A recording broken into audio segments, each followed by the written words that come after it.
What's up, Stufinder? I'm Zach Zern, and welcome to Carpet Booth Studios. Carpet Booth is housed in an old former church here in Minnesota, and so a lot of like the former classrooms or like Sunday school rooms they had have been converted into a studio, into bedrooms. A lot of cool spaces. I'll show you around. We'll start upstairs first. This is our lobby where people just kind of kick it before and after sessions. This was the lobby of the former church as well. A couple bathrooms here for easy access. An old piano that actually belonged to the pastor of the old church here. Polaroids here that we take of a lot of the artists that we work with, or every artist that we work with. Really cool way to kind of remember a lot of great sessions we've had.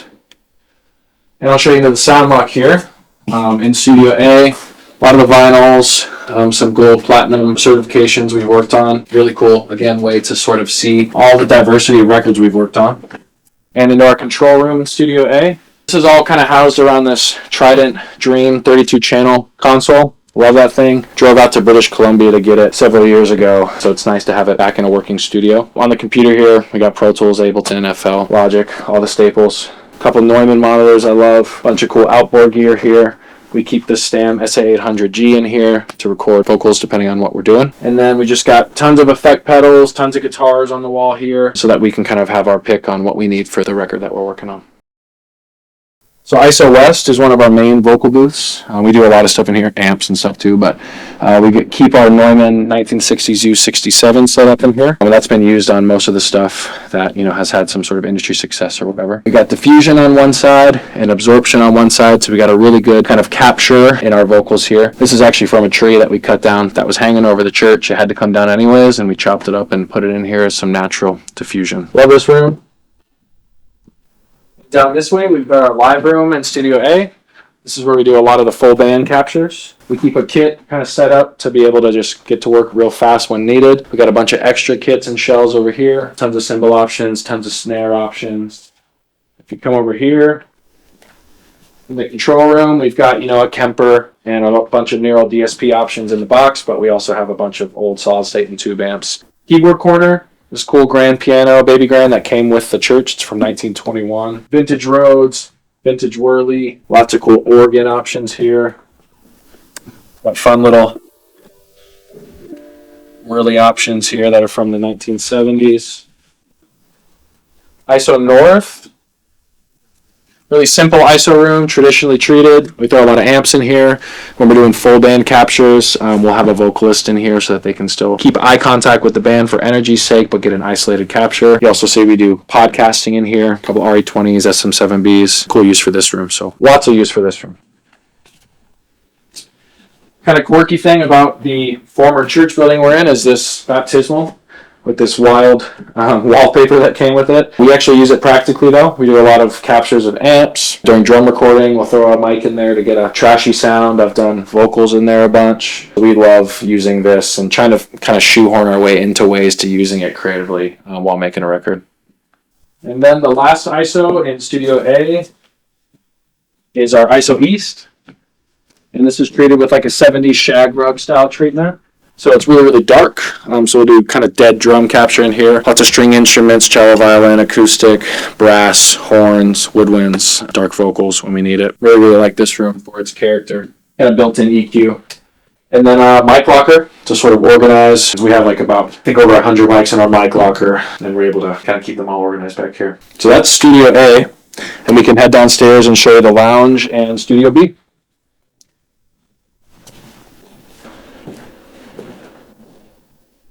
And this is where we entered, and so if we head downstairs, we'll be into our lounge.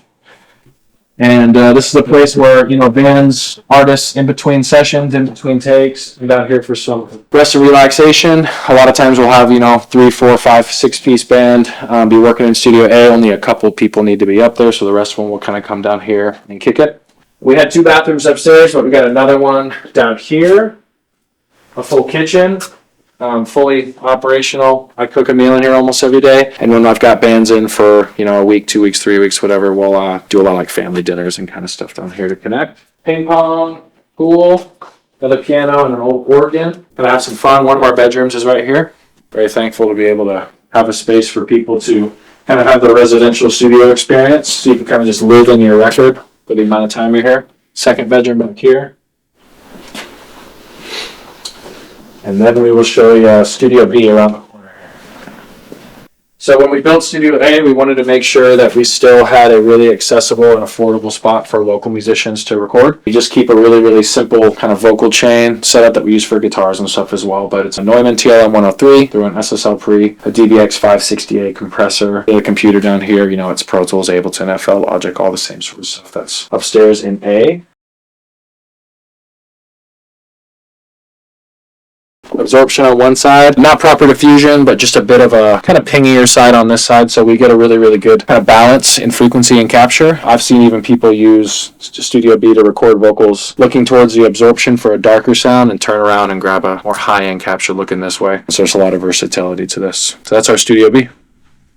I've been doing production in music full-time for 9 years and change, and we opened Carpet Booth Studios in 2017. When I was in middle school and high school, me and my buddy loved to write songs, and I was kind of the dude in the local bands that had some sort of a home studio set up. Me and my buddies went and stole like carpet scraps from the dumpster of our local carpet store and tacked them up inside one of my mom's closets. I had a vocal booth, and we always called it the Carpet Booth when we were in high school, so when it was time to open a real spot, I just decided to kind of pay homage to my origins with Carpet Booth Studios. We're lucky enough to have worked on every genre, commercial work. Some of the highlights are a rapper named Young Gravy that's from Minnesota originally. We've done a ton of work with him. Been able to work on an episode of The Simpsons with this cool voice actor named Michael York. We were able to work on kind of a chart-topping record in 2020 with an artist named Dr. Elvis. Tons of really cool independent to mid-major to major label artists, from all over.